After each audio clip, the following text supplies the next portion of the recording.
Welcome back, guys. It's Brian and Brian with the message in the machine. I think that's the name we're going to go with. I like that I one. think so. The Uh, message in the mystery. Oh, I can't even say it today. so, to introduce myself, my name is Brian Hill. I own a marketing agency called I Sell Words. I'm wrapping up some components of it and shutting some parts of it down because I want to teach business owners how to get out here and market themselves and create their own content so that they can really take advantage of the opportunity that's available for user generated content. I'll explain what that is later on. Yes, and I am Brian Gesser. I also own a marketing agency, if that's what you want to call it. But mostly, I just fix broken marketing systems. I kind of thought about it more today, what to say onto here to explain it, and I came up with this little analogy with which is what's different about me is I'm like a mechanic. You go in, I find out your problem, and I try to fix it. Real simple. Uh, what most other agencies do that I don't like is that they try to sell you the car part Mhm. before they even know what's wrong with your car, right? So that's kind of how I do it. I own 531 Labs. We really focus in on the systems in your business and how that pertains to marketing and the customer experience. Okay. Yeah, they give you that old treatment of the shady mechanic where you go in with one issue and then you leave with four other ones. Correct. And so Correct. I like that analogy. I think it's really problem oriented because Yes. more times than not, when you're dealing with a marketing mismatch or marketing misfire, it's not the entire system that's broken. It's maybe one or two steps that you may not be equipped to see. And so Right. you bring in Brian, and he can kind of sit down and say, okay, this is what's wrong. Let's adjust this problem and see. It falls kind of the unstuck framework that I use when I'm like talking to clients. Let's figure out where your bottleneck is, remove the bottleneck so everything can start flowing downstream until you get to the 100%. next bottleneck. And that's Yeah. just how it goes. Yeah. So today's live stream is really it's called How to Use Social Media as a Business Tool in 2026. Realistically, we're trying to give you a short playbook for how to use social media to market your business. And so the live stream is for business owners who feel confused or behind.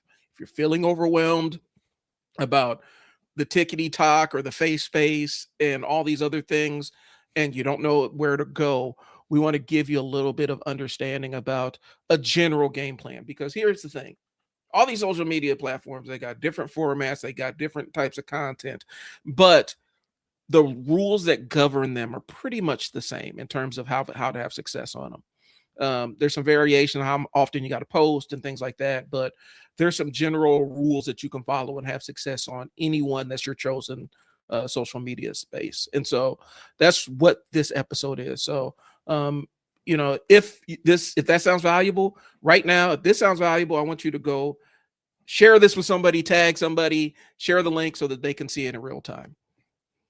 Yes, please do. And if you got Um, questions, jump in the comments too. yes, that too. And the reality, I guess, to play on the purpose of what we're doing here is most people weren't ever taught how to market Mhm. themselves. I mean, if you're a pizza shop owner, you've been taught how to run a kitchen and make pizza, not how to market pizza, not what I'm supposed to do on social media, not all the techie stuff behind it. No one ever taught you any of that stuff, right? Mhm. So that feeling of being overwhelmed doesn't mean that you're bad at it. It just means you don't know what you don't know. And Right. that's kind of what we want to focus on, right? Right. So we want you to leave knowing what to do first and then what you might be able to ignore, Right. right?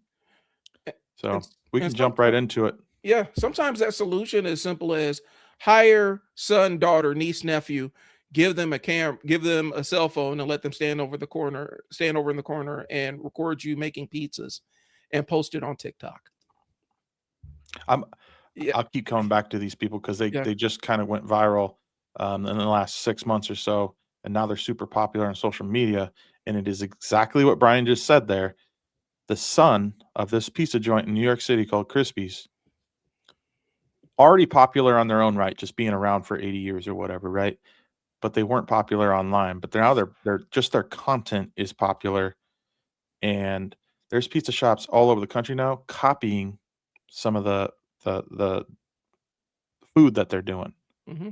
right? And it started, like you said, with the son who's 20 something filming his dad and his uncles, right? And that's you can do that. That's how it can start if that's what makes sense for you, you know? Right. So it doesn't have to be complicated, but sometimes you need somebody to kind of say, hey, this is the easy way to get started. So Right. here's the thing. A lot of things I mentioned all those social media platforms to say this. It can feel overwhelming for a lot of business owners. Let me let you in on a secret. It feels overwhelming for a lot of marketers too. Like we are in a season where there's so many different social media options and there's always something new coming out and it's reaching a new population of people and there's a new way to share content that people want to see. um, I'm on TikTok. I'm on that lemon 8 thing. I have no idea what that is. I don't know what it I don't know what purpose it serves. I'm on it. I don't know what it does. And I've been on it and I can't figure it out. I do this for a living. I cannot figure out what this social media platform exists on or exists for, but there are people that are absolutely using it to crush it because they understand it. So Yeah. it can feel overwhelming. Um, and so maybe we can absolutely maybe we can demystify some of this stuff. Yeah, 100%. And just so a point before we move on to the next kind of main point, um, it doesn't mean that you're behind. Don't feel as if you need to be rushed and you need to hurry up and get something out there. You need to, you know, the Mike Tyson rule. Everybody has a plan until you get punched in the mouth. So Right. don't worry about too much about being overwhelmed with it, and just get your feet wet, and then you kind of slowly ramp up once you get the hang of it.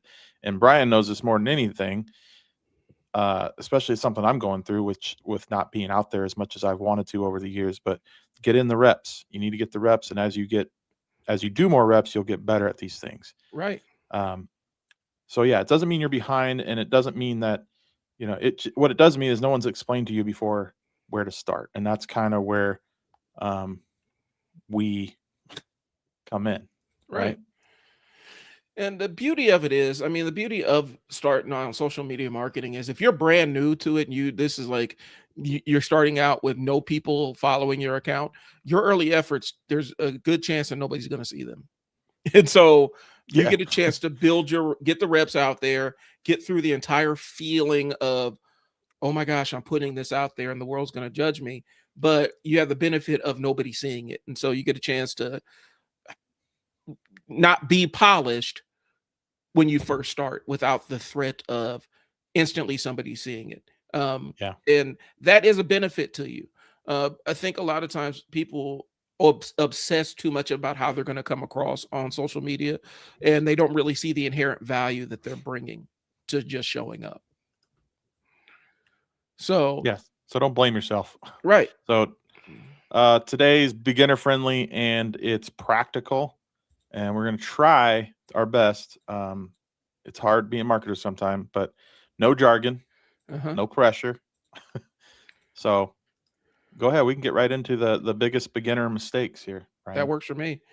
So, most people start by asking what they should be posting. Um, I think one of the things is the thing that's going to determine what you should be posting. First of all, I would say tell the story behind your business, introduce yourself, talk about you, what your business is, and what problem you solve. If you go with what problem you can solve for a client, you're going to nail a lot of um, the problems that people are going to be looking for. If you can say, "This is what I do, and I can fix this problem for you." Um, Start out with the things that people typically come to you for. Um, Say you are run a transmission shop. Okay, what things that are preventable do people normally come to you for? What kind of simple maintenance can they do to prevent from having transmission issues? Those are simple, low hanging fruits that you can either type that out, write it out, or record yourself saying it. Like that's where I should, start with what your expertise is. That's where I would say. Yeah, it definitely your frequently asked questions is probably the best place to start for creating your content. I would say Hey. the next one, or simultaneously with kind of that is who are you talking to, right? Hmm. What to find out who your customer is, and I know a lot of people say this, and I don't want to be like every other marketer and be like I don't want to be vapid about my education I'm trying to put out there, but you do need to find out who you're talking to because then you can massage the delivery or massage what you're saying Right. specifically to reach the person that you're trying to sell something to, right? I mean, Right. that's the whole idea here, and we can't be what's the word I'm looking for? We can't be afraid to sell something. Don't be Right. afraid to make money. I mean, that's the whole thing.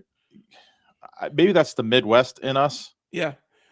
where Well. we get caught up in that. Like, I feel weird talking about money. I feel weird about asking for money. Well, you're a business. Hmm. Don't be afraid to ask for people to buy your product or service. Well, and the mindset shift really is, you're solving a problem for them, and so Right. it's feeling like, if they don't pay you to do the service, you're not able to address or remedy their issue.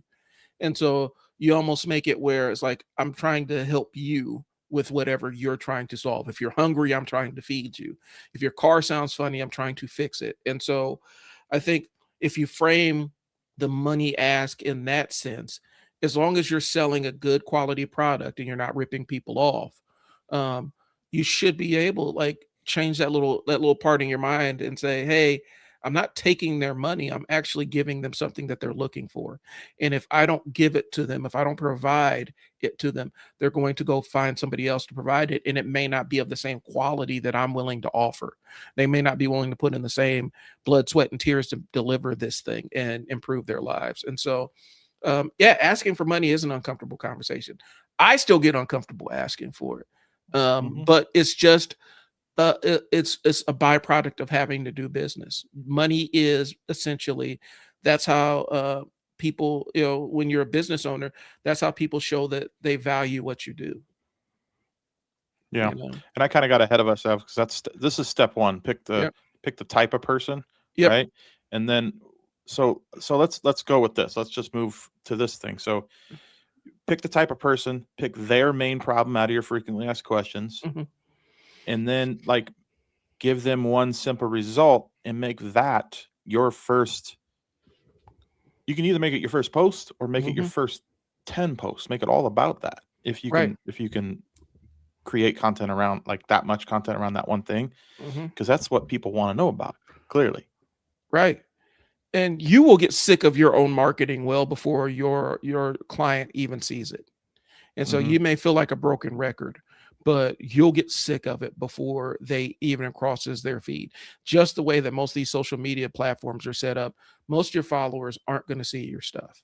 You might get, some places 5, 10%.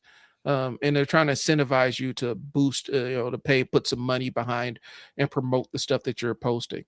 So most of your clients aren't going to see your initial stuff. So you can be a broken record on it and keep delivering the same message over and over and over and over again. To the point where it ends up becoming kind of your call sign on social media. It's kind of your identifier. Hmm. There's nothing wrong with that. I know that like one of the points we have here is clarity makes the content easier, Hmm. and I actually struggle with this for my own stuff. For some reason, I can do clients in my sleep, right? Hmm. But for my own stuff, I have problem making it clear because I have so many people lately. So, what is it you do? Yeah. Right? I hear that so often, and I'm like, I'm trying to get. That's where the fixing broken problems like a business mechanic. That's where that analogy comes in because I'm trying to figure out how I can get across that of what I do. So, clarity is going to make your content easier, and it has since I figured that out how to say that. I've been able to explain it faster, and people get it faster, and boom. Now, this is anecdotal, but as soon as I got clear, Hmm. I started getting more people reach out to me. Right. And And like your point here that you have, you can talk a little bit about this. Social social platforms reward clear messages. They do. They reward clear messages because a lot of times, on social media platforms, they start building a platform or they start building a profile of you. And this is so that when somebody buys ads or whatnot, they can kind of have an easy way to engage a specific audience or subgroup of people. And so they're going to build a profile of things you like, the things you don't like. And it's all based on what you watch, what you follow, and all that other stuff. And so when you have clarity, they know exactly, social media knows exactly where to put your content. It knows what audience to put it in front of that's going to watch it and engage with it the most. And so that's what the clarity piece comes in. Additionally, I will throw this in. One of the fastest ways that I found to get clearer on my messaging is turning on the camera and getting in front of it. Because Yeah. once you start talking it out, being on camera and recording yourself really forces you to get to the point and whittle it down. It gets you out of your A own head. real low key usage of that no one, I don't even think we talked about it the last couple times, but low key usage of AI is talking to it. Yeah. Like literally turning on the voice chat.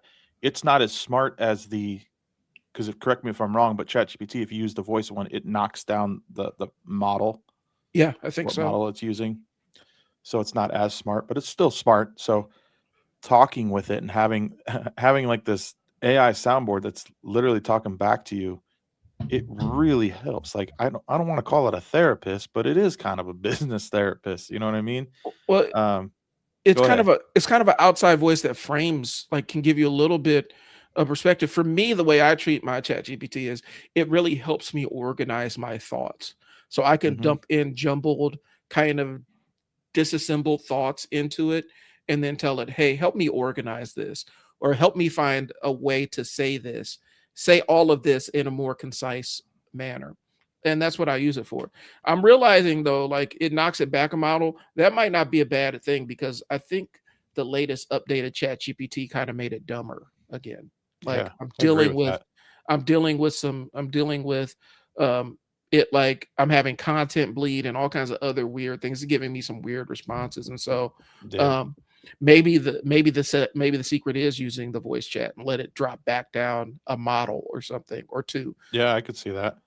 Because I So even use it, like you said, organizing your thoughts is good, and then it'll say something back and maybe give you some ideas or something, and then I'll interject and be like, well, we can't say that because it's just you can't say that and it can't do it that way. It has to be something like this, and I give it my expertise again, mhm, and then it comes back. Oh, you're right when you think of it that way, and it's just this good organizational thought process of your thoughts, and it gets you better at, like Brian said, gets you more clarity in how you speak about your business and what you sell. So yeah, it's very, very helpful. I know that's not social media necessarily, but the process of social media is this: you have to get clear and understand what you're selling, or you're not going to be able to clearly explain or give content for people right, that they're gonna engage with, and that's the whole right. point. Don't worry about how many followers or anything like that. That the real thing you're measuring on social media is eyeballs and attention. Yeah. Dollars in pockets. That's what matters. Yeah. Dollars in pockets. Because I could tell you, and I've seen a lot of people in the marketing space talk about this. They are shocked about how broke a lot of these big time influencers are on social media. These people with millions of followers and stuff. They're shocked about how little money they actually have. And a lot of it has to do with the fact that their conversion, their for them converting is whether somebody follows their channel, but they don't have anything else to offer besides that. They're not even doing merch or anything along those lines. And so their conversion, the thing that's like a conversion is, oh, they followed my channel. Well, for a business owner, that ain't the way to go. Right. um, you don't want a million people that don't pay you. That's just, that doesn't make any sense. And yeah, oh, he has a million followers, but none of them are his client base. So what difference does it possibly make? Yeah. And so it's just Yeah. it's reframing how we think about the use of this technology and stuff as we move forward. um one of the things is that I run into is people say, what platform should I use? Hmm. this goes into getting to know who your audience is. If you know who your audience is, you know where they live online, then you can pick what social media platform you can reach them with. You don't have to be on all of them. Right. Um, Now, there's a couple of things that I will kind of say for me are consistent. I have to have a YouTube presence just because that's the single biggest potential audience. And plus, it's almost like free video storage for me. Um, yeah, so I have to be on YouTube. Um, but I have a following on Facebook, and so my stuff is going to be on Facebook. um, LinkedIn, not so much. I'm trying to build out my capacity and build out my audience on LinkedIn. um, but maybe you can speak a little bit more about what you think about in terms of platforms that people should be using. I think so. Here's what I think. I think you find, like we already said, find out who it is you're supposed to be talking to, find out where they live and where they spend their most time on what platform, right?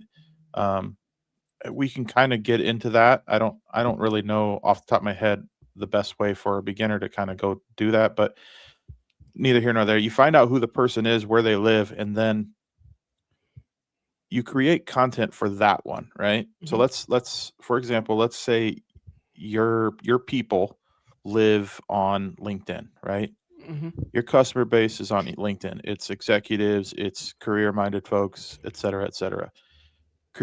Find out what does best on LinkedIn, create that content, but then here's the catch. The tools out there let you post it everywhere so simply now.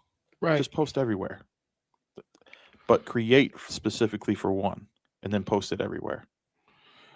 uh, That would be my idea on the platforms. You're going to focus on one for sure. And that's the one you care about, but it's so easy to post to all of them at once now anyway. Just do that. Yeah, that'd be my advice. so, and I would also, if we're looking, like, if you're coming from a standpoint like, I don't even know, I don't even have a place to get started. What are you most familiar with? What are your skills? Are you a good Mhm. writer? If you're a good writer, it's going to look like this. If you aren't a great writer, or you're better at audio, you can do this. Really, it's about finding out what you're most comfortable with. And if you are on social media but you don't use it for business, giving a lot of caveats here, um, pick the one you're most familiar with and start there. Yeah. That's what I would say. Pick what you're most familiar with and start there, because more times than not, the rules are kind of the same, and the one you're most familiar with is probably going to be the one that you engage people the most on anyway. And so Yeah. start where you're I could see familiar. that And I did for design a sure. little tool. I'm trying to find the link for it. I designed a little tool that helps people figure out what social media they need to be a present, or what social media they need to be on as business owners. And so if I can find it, I'll post it in the comments here, so that you guys can access it if you want. So that's a good segue into step 2, which is, what do you say? Yeah. When you find your social media platform, what do you start saying? Um, you don't need to be clever. I mean, there's going to be I feel like there's going to be a lot of repetition in what we say today, but we're trying to keep Hmm. it real actionable for what you can do. But like, you don't need to be clever. You just need to be clear and find out what it is people are searching for, what you get asked the most, and what you feel deliver the most value to people. Right. So Right. going back to the transmission shop, you know, the best thing you can do is don't hard shift your car or whatever. I don't know anything about Yeah. transmissions, but you find out that that's the main problem. People shift their car weird. They're over revving or those kinds of things. And you come out and be very clear with those things, and you can try to be funny or entertaining, whatever feels natural. And that could be another conversation. You can kind of go off on that, Brian, Yeah. a little bit. Whatever comes natural to you. If you're not a funny person, you're more clear, straightforward, then just be that guy, because that's what they're going to get when they're coming to the shop. So don't be something like, don't disconnect the consistency when they see you online and then they see you in person. You're this guy that's wearing clown hats and stuff, and you come in there and you're just this crazy angry shop owner because Yeah. you're stressed out. Like this super because that will be jarring. um I will say, yeah, be yourself on there. because you want to attract clients that are attracted to who you are, um, as opposed to this character that you design. And so there has to Mhm. be some level of congruency between who they see on social media and their experience when they walk in. And so if you're this super gruff, straight to the point person, your social media probably needs to be straight to the point. No BS, cut through it. Some people will resonate and absolutely attach to that, and they will value what you do because you don't BS them. Right. That's your audience. That's who you want. Now,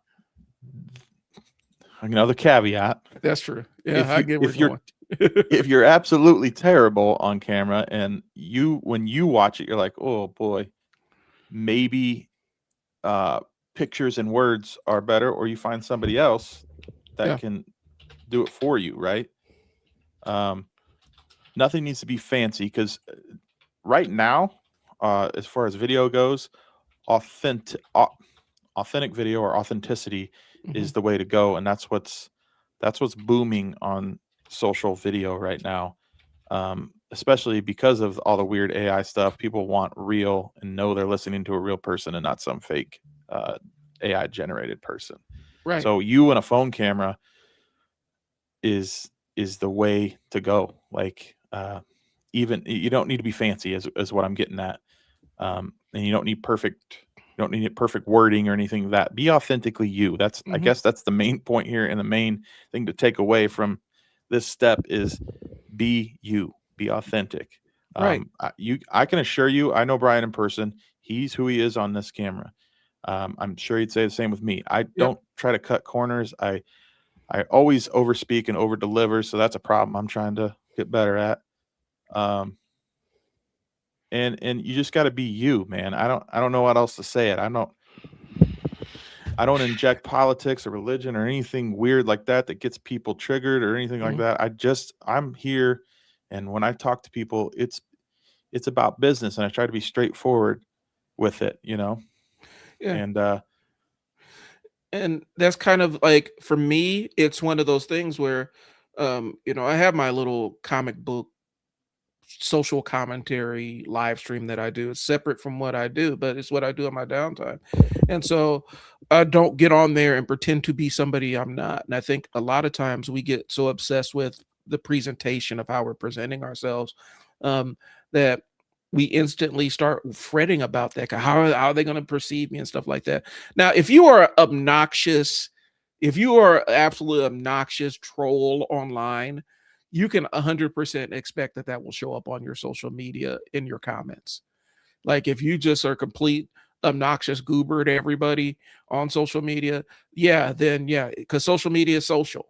And so if you make yourself a pariah in one wing of social media, it's going to follow you from place to place. mhm, So when I worked group homes, I used to tell my kids, it's like, don't post anything on social media that you wouldn't feel comfortable putting a picture or portrait of yourself on, stamping that onto a bathroom wall in a rest stop and then signing your name to it.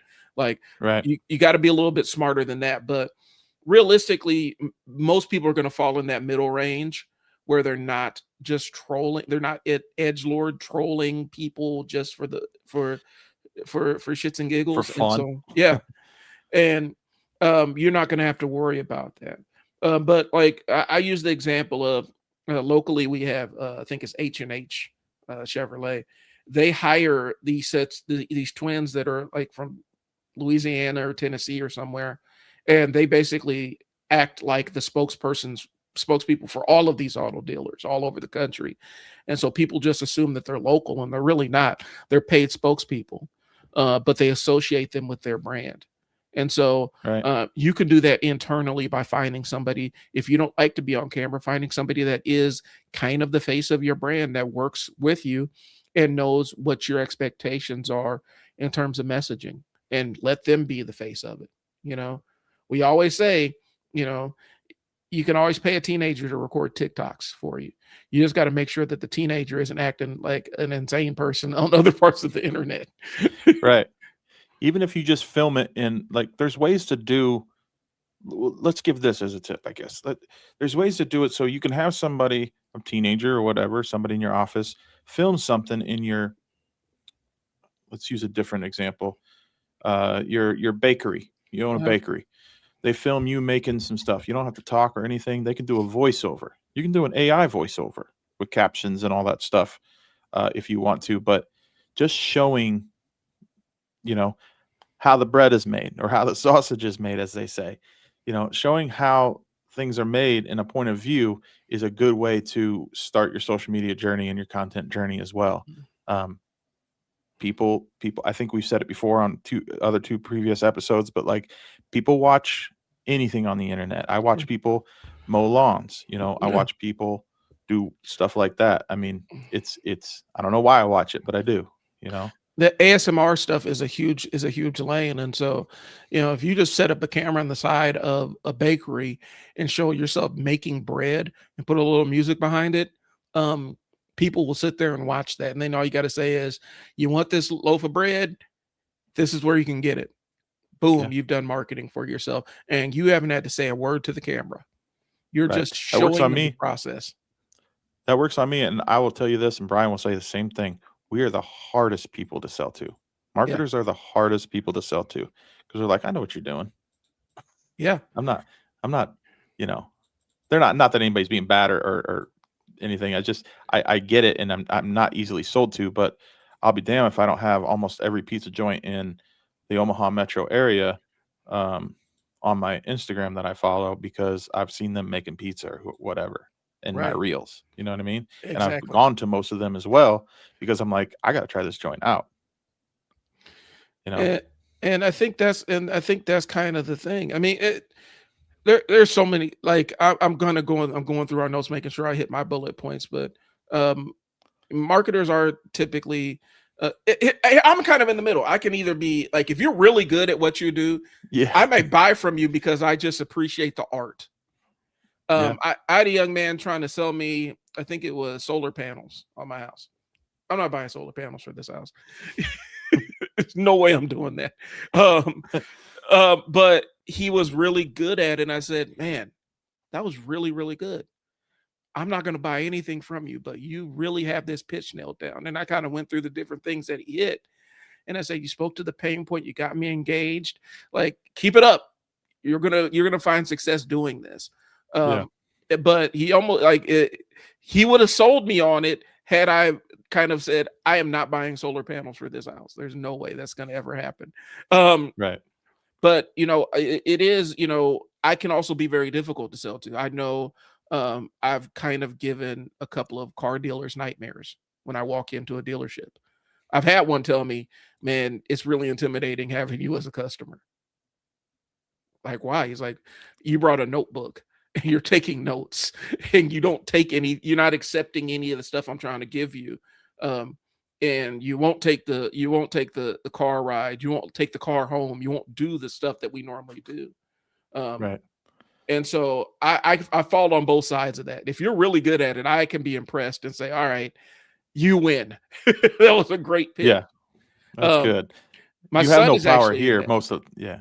Yeah. My son is actually he's working on his pitch. He's working on his pitch. He's selling stuff at school. Like he sells monsters and little snack things at school. So it's fun helping him out and helping him kind of figure out what his pitch is to sell stuff. So Yeah. So she's almost 12, 11-year-old was trying to this is hilarious. I can't believe I haven't told the story to you before, Brian, but mhm, she wants a TV in her room. And number one thing me and my wife did a bit before we had kids, because neither of us grew up with TVs in our room, we weren't mhm, allowed. It was like whatever we do, no TVs in the bedroom. mhm. So she tried to sell me on having a TV in her room, telling me that if you put a TV in my room, I won't watch my iPad as much. Now, now on the surface, it falls flat. Yeah. I'm a businessman, I'm a marketer, but she's trying. Yeah. I said, look, I respect the hustle, but no, you know, Salient point. That's a very salient point. But unfortunately, you're going to need to try again. You need to come up with a pain point that speaks to mom and dad's and right. make sure it aligns. Yeah. But So good stuff. Kids are great. I love kids are teaching my natural kids. salesmen. Yeah, heck yeah, they are. Uh, 100%. And the reason why, and I know we're aside, kind of far afield, but the reason why children are better marketers is because they think in terms of benefits. Does this benefit me or does this not benefit me? Does this benefit you or does this not benefit you? They aren't weighed down by all the other worldly stuff. Yeah, Kids they're think in, uninhibited. they think in terms of what is the benefit I'm getting out of this and what benefit can I convey to you? And that makes them natural. Like 7-year-old is a great marketer. Hmm. You know, it's hot out here. Don't you want lemonade? Yeah. Yeah, sounds good. Sure. All right. So a couple of We things here. we don't So need ice cream. Sorry, yeah, I want one more. We don't need ice cream.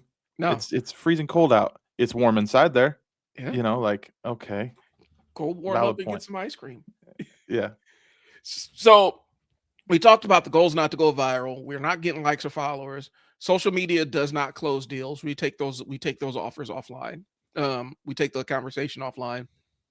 Really, it's just to see who's in alignment with your offer and then figure the way to get them to walk in and walk into your shop or go to your website and actually transact business. But it's not an automatic closing thing for you. Um, that is one of the things that I think a lot of influencers that actually do have a business model set up, they actually benefit from the fact that, yeah, for them, social media can close deals Hmm. for them, but they also have to do all the BS that comes with having a big audience. Um, and you're chasing trends, you're making videos that don't necessarily align with who you want to be and stuff like that. And so um, there's a trade off that you have, you know. Yeah, 100%. And unless your transactions are taking, like Brian said, unless your transactions are taking place online, you're not going to sell. Um, you're not going to sell from your content. Mm-mm. Now, I don't know if this is coming up in one of our points, but you need to find out what your goal of social media is too, right? We didn't really talk about that. Where, like, okay, so why am I doing all this again, Brian Mhm, and Brian? Why am I doing this? Why do I even need to be on social media? Well, you're trying to get brand awareness, trying to people to see you, mhm, and then you want them to do something. So you want to give them education, but at the same time, you want them to come in. You want them to head to your website, look at your menu if you're a restaurant, mhm, or head to your website and look at your services. You know, have them sign up for a free. I don't know, sign up for a free newsletter that you put out if that's the type of business you're in or whatever. But I will say that we don't talk a lot about social media with email, but email is still um, still king as far as delivering direct to people, right? yep, Direct to consumer. So make that your goal. Sign up, and every now and then we send out special offers we're having, or special rebates we're having, or special deals we're having, depending on the business you're in. So make them do something. Like, here's what I got. Here's what it'll do for you. Here's what I want you to do next. Those are the 3 rules of marketing that I use online. Those are the yep. 3 digital marketing rules that I kind of live by. And I think the thing is, when we say, "What are we here for?" You're trying to establish yourself as somebody that they can trust. You're trying to Hmm. bridge that trust gap so that by the time they come and see you in person, they've already established this kind of parasocial relationship with you. Parasocial relationship with you, I should say. And they have this level of trust in what you're offering. They know that you can solve their problem. And so you don't have to go and build all that rapport again. So it bridges that rapport gap where this person doesn't know you, but you've given them very valuable information. And now they're like, okay, I need to get the direct benefit of actually going and purchasing whatever solution they're selling from them. And so the reason why we're saying specifically you, the specific you that's watching needs to be generating and being active on their own social media marketing is this. Um, this is an opportunity that I don't know if it's going to exist again in where we're at in terms of digital communication, where social media companies are basically begging you to put content onto their platform. They're begging you to post things and post videos and stuff, and they're rewarding you through having people find you and discover you. The reason why they're doing that is the more content you put on their website or on their social media platform, the more ads they can run the more they can get money from these corporations that are paying for advertising. And so it's the old television model of Yep. how the only reason we have shows and news on television is so that they can put commercials in between it. It's not for your it's not for your entertainment. Right. Unless you're watching public television. um it's not for your benefit. The reason why there are television shows is because networks have found that they can put commercials in between the television shows and make money from advertisers that are paying to show those commercials. And Yeah. so what social media companies are doing, they're kind of approaching it the same way. If your little 2-minute video about your nail salon has a good following, what they're going to do is they're going to put a commercial either before or after it, and then they're going to charge somebody uh, for showing that commercial, and that's how they make their money. So Yeah. these social media companies are saying, please give us more stuff to show people, and as a business owner, that benefits you. And right now, here's the reality. Brian and I we've both done paid ads on social media. We've done Google ads. I've done Facebook ads. I've even done, against my better judgment, ads on Twitter. I paid for ads on pretty much every major platform that there is. Hundreds of thousands of dollars in some cases of like running Yeah. ads and stuff collectively over the span of years and years. Um, social media companies are realizing that these paid ads don't go as far as content that looks like it's organic, because people don't want to see ads. Yeah. They have what's called ad fatigue, where Mhm. I can tell you YouTube ads that anybody that is, I don't know, let's say 18 or younger, doesn't even have to look. Mm-mm. They can do it without looking, skip the ad as soon as it comes on. 3, Yep. 4 seconds. They're not listening to your ad. They're not watching your ad. All they're doing, they got their finger ready to hit on their phone. Boom, skip ad. Get me to the content. Yeah. So it's beneficial right now, like Brian said, it's beneficial right now. The mutual partnership that these social platforms have with the content creators, right? That it's good for the content creators right now. Like, Mhm. I understand it's hard to get seen. That's the wash, but they need people to keep creating content. Yeah. They have to have it or they die. Right. And that's the truth. Because there's no money in having a social media platform if you can't sell advertising.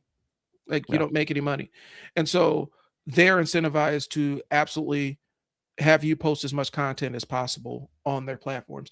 And so for the business owner, the benefit you get is they're trying desperately. They want to. And so specifically, they're trying to prioritize video. I'm just telling you guys this. It's not saying you have to post videos. It's not saying you have to record videos, but all these platforms are basically prioritizing video because video is the easier delivery system for ads. I mean, you could put in a midstream ad. Sometimes Facebook's ad delivery is so terrible that Yeah. you can't even get back to the video that you were watching because the ad just keeps popping up. But Mhm. um, but that's what they're trying to do.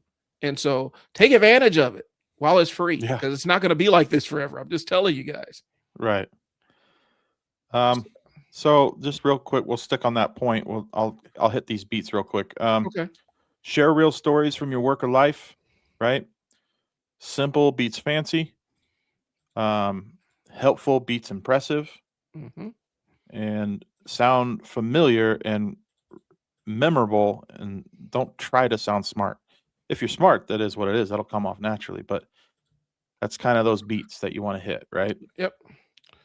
And understand this, Yep. guys. Go ahead. Most people communicate at a most people comprehend. Like, I saw the thing. Most people, their reading comprehension, even if you're talking about it, people with advanced degrees, when it comes to like casual reading comprehension, they're comprehending at a sixth grade reading level or less. And so sometimes it's not the best time to be verbose and flaunt your vocabulary. State it plain, make it as Yeah. plain as possible, because you got to understand most of your audience is coming to you reading at, like, if you can get that sweet spot of, like, was it third to fifth grade reading level, Hmm. you're in pretty good shape. Yeah, they just remember it easier. They comprehend it, like you said, easier. Yeah. Especially if it's something that they don't know that they didn't need. Because now you got to comprehend, do I need this thing? And then if it's jargon Right. heavy, it gets them confused and everything. Yeah, for sure. So I think we kind of, this is funny. We kind of hit this point here, our next point, which is what's the point? Right. I think we kind of hit all that stuff. Let me go through some of these points I wanted to hit. Um, While you're looking at hey, Josh, how's it going? Joshua, how's it going, man? Thanks for tuning hey in. Josh, thanks for Uh, coming. maybe we could throw out a little bit of email strategies. I think that's what he's asking for. Okay. Um, let me think. Let me how do we tie social media into email? Is that the question or Well, how like I guess because we talked about it, think last week or the week before, where you mentioned that, and maybe we can even just restate what you said about how people are overlooking email as a way to make money, email yeah, marketing as a viable way to make money. it's still the king, and the reason is the return on it. I can't remember the stat right off the top of my head, but um, I think I don't remember the stat, but I know it's the highest return on investment when you have the proper email channels Mhm. and proper email campaigns set up.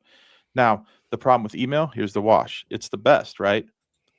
But you have to have a list, and it has to Yeah, be your list, and it has to be a good list and a relevant list, and it has to be, you can't just buy a list off a CD off eBay like back in please the don't. day and start spamming people, right? Um, that's not the way. Um, Couple strategies: use social media to build your list, use your retail location to build your list. A lot of people don't do restaurants and stuff that have POS systems. I guess it's Mhm. not just restaurants, but anybody that has POS systems, has a retail spot, you should be getting emails at your POS system, right? Yep. To build your list, build your own list. The other way is to use other people's lists, partner with people. That's called co-branding, right? Mhm. Where you can say, you mutual beneficial deal, you work out with them, send this deal to your list if it's relevant to them. That's another way you can use email. Um, but if you don't have a good list that's relevant to the people you're trying to hit, move on from email because it it doesn't work unless the list is good.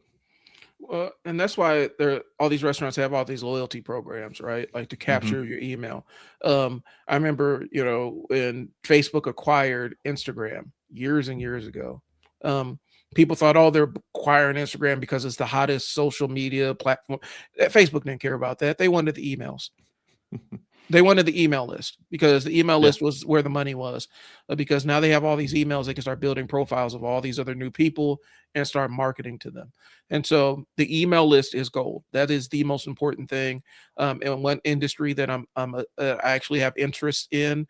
Um, I saw what happened firsthand when somebody swiped an email list from a former employer and the fallout of that. It got ugly and contentious really fast yeah. because the email list is business. And so, whatever you do, and this is a lesson for me, whatever you do, try to capture their emails. Um, Hmm. so that, if your shop burns down or something happens or you got a flood and you got to relocate, you have an ability to re-engage your clients really, really fast. Yeah, and an old saying from the old internet marketer days, like the Dan Kennedys and stuff like that, is your email list, the cash is in the list, is what they say, but it's literally like an ATM for a business. If your Yep. list is good enough and large enough, you can send something out every once in a while. You don't want to overload because then you're just beating the list and your list turns not so good, right? Right. But you can literally send something out and people will buy. I mean, if I told you you have a list of a million people and you could almost guarantee that 10% will buy from you, I mean, Yeah. email's important, so don't sleep on it for sure. Thanks for bringing that up, though, Josh. I appreciate that. Yep. Thank you, Josh. The last thing I'll throw in there about the email stuff is that's how a lot of these small, because on social media, a small creator, somebody with like, was 1,000 or less. Mhm. That's how these small creators are absolutely wrecking these big time names and stuff because they have an email list and they can engage those people, and like it's just a license to print money because their Mhm. audience is aligned with what they're saying. Here's a product I designed to help you out. Here it is. And they blast down the email list. Instantly, they get a return. They don't have to be monetized. They don't have to go through the AdSense program. They don't have to deal with any partner programs or creators funds or anything. That is literally, they've monetized their audience off the rip. And I think Yeah. a lot of people don't understand that's how the game is played, at a higher level. But yeah, always capture the email. Sorry, I had to throw that in there. Yeah. All right, where are we at? Let's see here. I think we're to the what can you ignore? Yeah. All right. What can you ignore? Wow. Um, I think I'll throw it out there. Um, I typically ignore brand new social media platforms. Like if they're brand spanking new, and I Hmm. don't have I already have a vested interest. Like I'm not, if it doesn't capture my imagination and it inspires me to create stuff, I typically will just leave it alone until it proves to be viable. Um, Hmm. because more times than not, the people that are going to be on brand new social media sites are going to be kids. They're always the first market that's going to test out social media platforms, and more times than not, kids aren't buying aren't in a position to buy your services without having to Right. go through parents. I'm still not on Snapchat. I don't know how Snapchat works. My brain doesn't work in Snapchat world. Yeah. It's a specific crowd in my opinion. I don't use Snapchat either. Little offshoot here, little side quest. I don't actually even use social media as a consumer much. Like Mm-hmm. I'm too busy helping clients or doing stuff for my own business that I'm not on there posting and reading. Like my whole feed on Facebook is filled with industry stuff, right? Right, Family pictures from my immediate family and a little bit like uncles and aunts and cousins and stuff, and then industry stuff that I do ingest, right? So I just talked to somebody in one of my networking groups about this because they were afraid, like, I don't do social media. I was like, you need to curate your own feeds, right? right, Don't get involved in the stuff and the drama that people are always getting and arguing over, and don't get involved in that stuff. And I don't post anything about anything like that. The only things I engage with are business or industry things that I can help someone or I can get help from someone, right? right, And so I've curated it over time on all the platforms that I do use.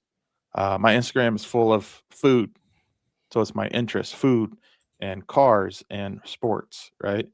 right. And that's it. I don't get into any other drama. And people don't need to get lost in that stuff. Curate your own social media, and yeah, I just want to throw that out there. A little side quest. Sorry. Well, that's a good point because here's the thing I will throw out there. I talk to a lot of people that sit there and they're kind of locked. They've created this content bubble on their social media where it's full of negative stuff that they don't like. And all it does is make them mad. And I always push back and say, okay, here's the thing I need you to understand.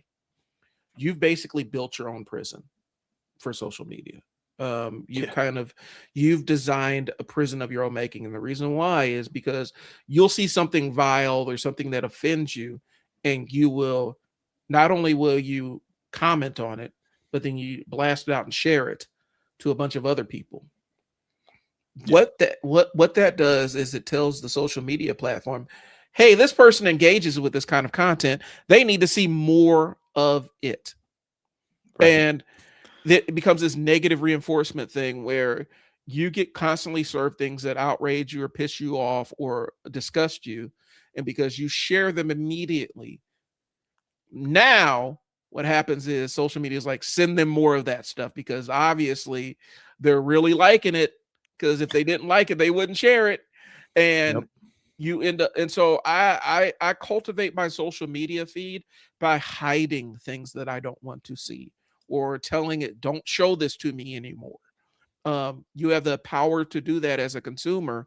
If you see something you don't like, instead of posting a diatribe of why you don't like this thing, um, just say, I don't want to see this content anymore, Yeah. and don't share it.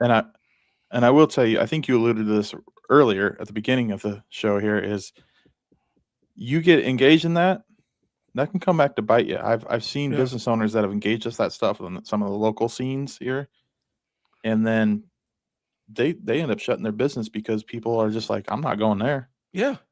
I don't And like that guy. unless that's your brand. You guys got to understand, Right. it's really super Yeah. specific, because Dan Kenny talked about that. Sometimes that is your brand. That's his brand. Yes. His brand is sometimes brash and abrasive and stuff, and it draws people in. I'm not necessarily engaged with that side of his content, but Right. he has fans that are fans of that level of brashness. And so that's what he banks on. And so he utilizes it as a whittling down process, because if you like how brash and bold he is, you're going to put money in his pockets. That is not a strategy for everybody. If you are No, selling something, it's tough to pull off. yeah. If you're selling something that somebody could get everywhere, like say your business is selling bottles of water, not high-end bottles of water, just bottles of water. That's what your business is.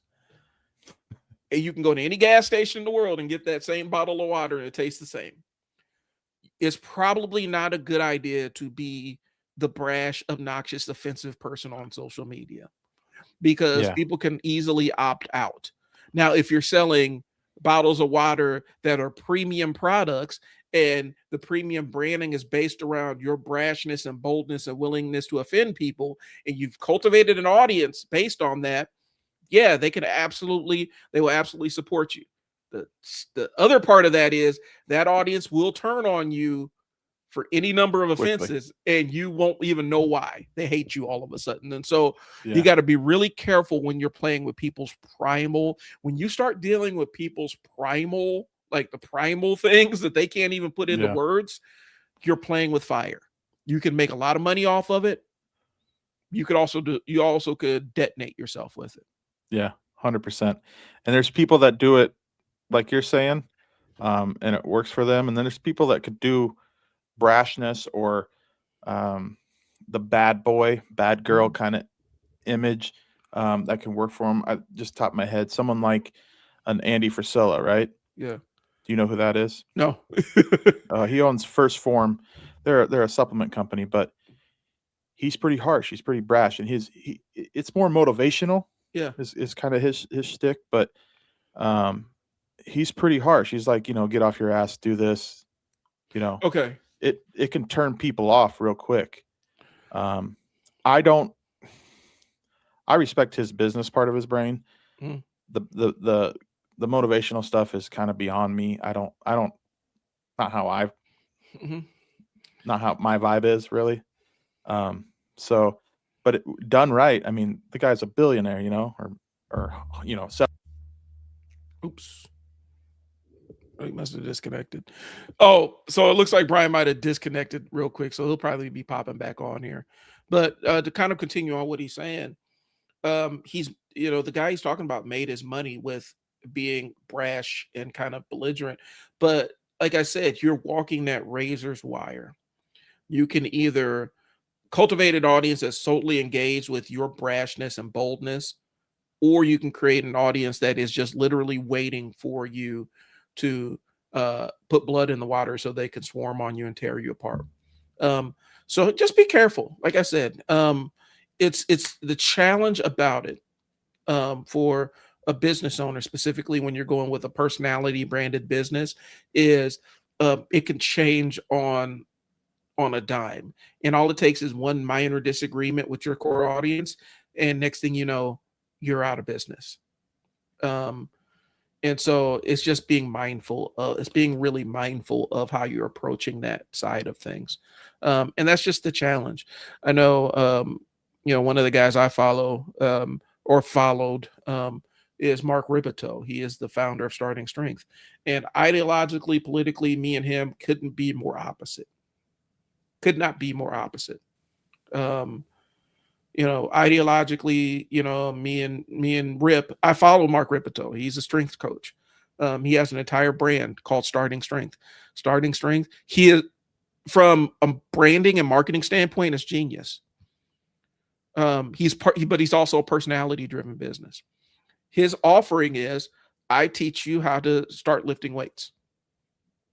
And I teach a program that is fine for your grandma to come and start lifting weights and start getting basic strength training, or your 14-year-old son to come start lifting weights. And the movements we use are simple. My programming is simple. 3 sets of 5. Your core lifts are going to be bench, deadlift, squat, overhead press, maybe cleans. That's it. And 3 sets of 5. Period. Unless it's deadlift, it's 1 set of 5. Very easy to remember program, and he's branded that, and he makes a fortune off of it. In order to get certified as a starting strength coach, you have to go down to Texas, Wichita Falls, Texas, or wherever there's a starting strength gym nearby, and pay their fee.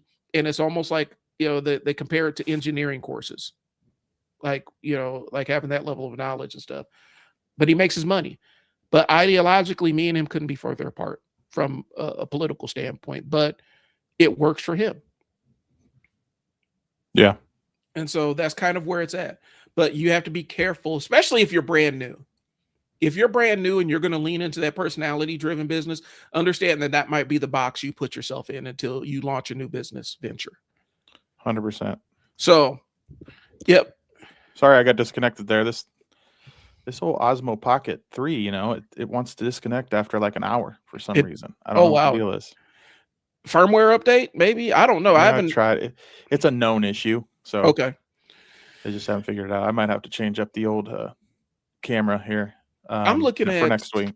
I'm actually looking at getting another Elgato face cam, because right now I'm using a Sony for this, and I'm still liking the picture on the Elgato face cam. I think the sensor is too small on this one for what I wanted to do.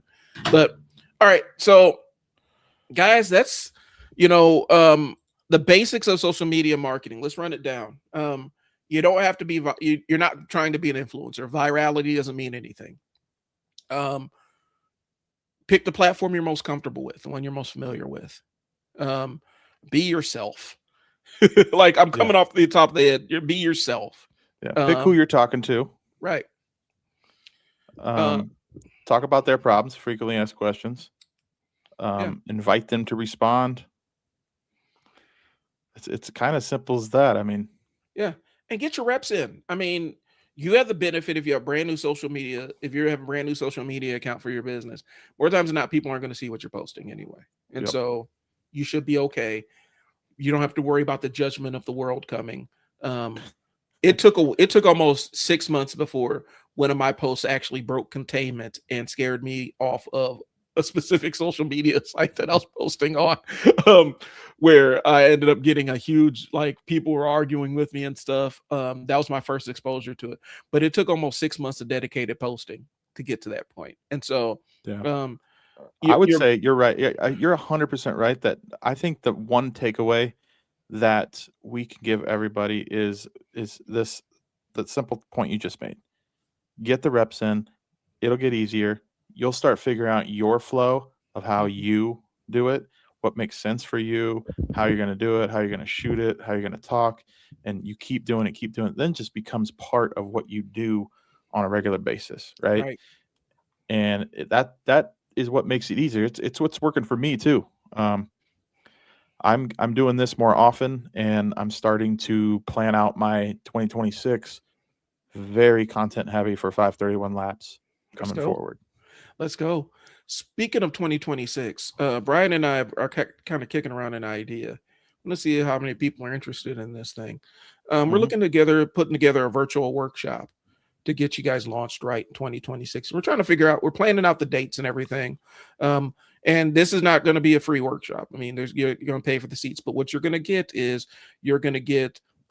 almost 2.5 hours of us, where you can bounce questions off of us, and we can give you a playbook for how to use social media to market your business in 2026. And if it's successful, we'll do some follow-ups in terms of incorporating AI and a couple of other things that we specialize in. But if that's something you guys are interested in, and wherever you see this, leave a like or say, hey, count me in.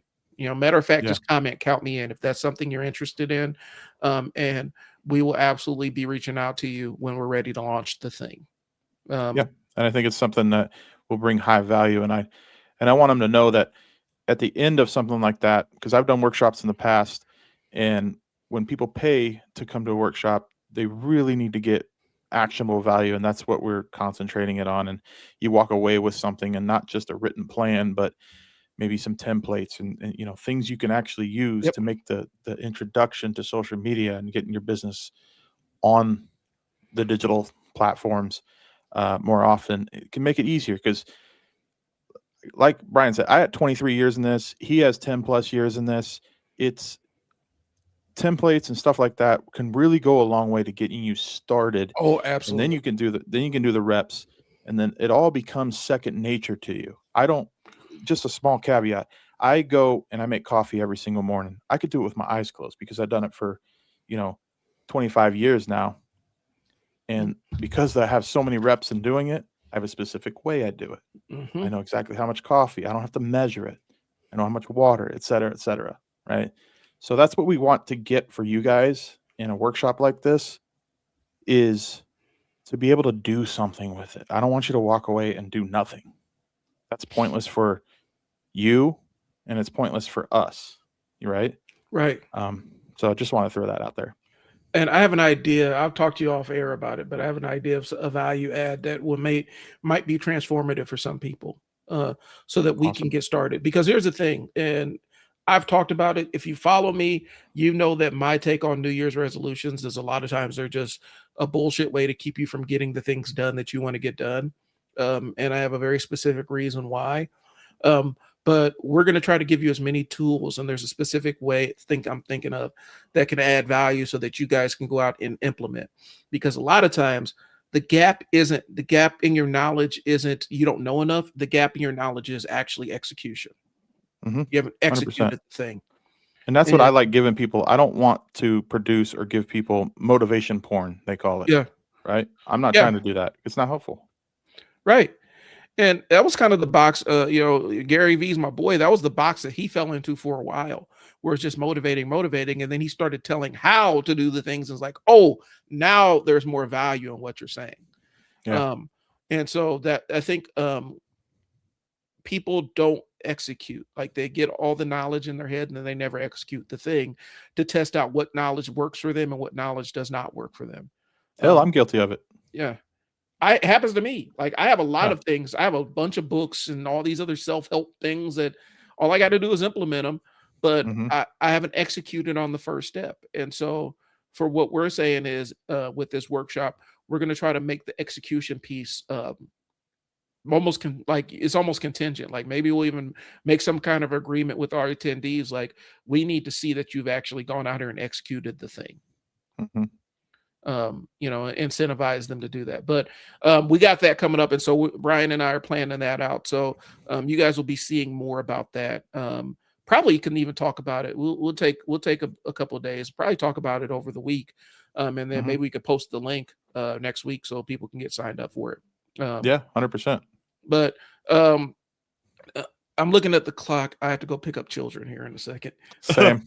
So, guys, we do appreciate y'all tuning in. Hopefully, we've answered some questions on these live streams. This opportunity to be able to pick some marketers' brains for free. We don't hold anything back, and so if you got questions, this is your chance to jump in on these comments threads and actually ask us questions so we Yeah, can answer them 100%. for you. And so that's all I got. Brian, do you have anything else? No, that's it. I'm glad we did this again, and I look forward to next week. And like Brian said, you'll see some stuff coming out from us here shortly regarding that workshop, and uh, we'll get all the details straightened out and get it going live for you guys. All right. So that's all we got. We'll talk to you later. Thanks for tuning in. Thanks. The message in the machine. Talk to you later. Peace. Yeah, peace.